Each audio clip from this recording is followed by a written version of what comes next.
no, based doon sa ano, isang oras at kalahati na yata siyang tinanong. I think that will be enough.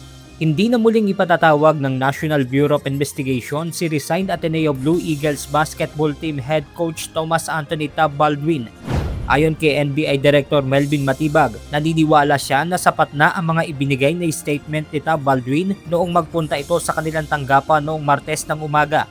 Kabilang si Baldwin sa ipinatawag ng NBI upang bigyang linaw ang nangyaring trahedya sa Dipakulaw, Aurora noong mangyari ang drowning incident na ikinasawi ng student athletes na sina Rene Paterbonia at Divine Adili. Nauna na ring tumugon sa patawag ng NBI ang higit 20 players ng Ateneo men's basketball team, ang dating team manager na si Christopher Epo Quimpo, assistant coaches na sina Sandro Soriano at Dean Castaño.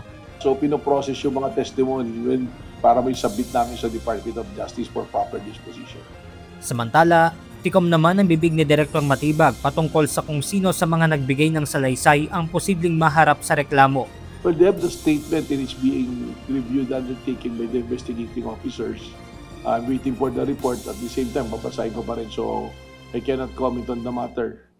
Kailangan makumpleto ko bago tayo mag-komento doon. Benedict Samson, UNTV News and Rescue. Diyos ang aming sandigan, serbisyo publiko ang aming pinahahalagahan.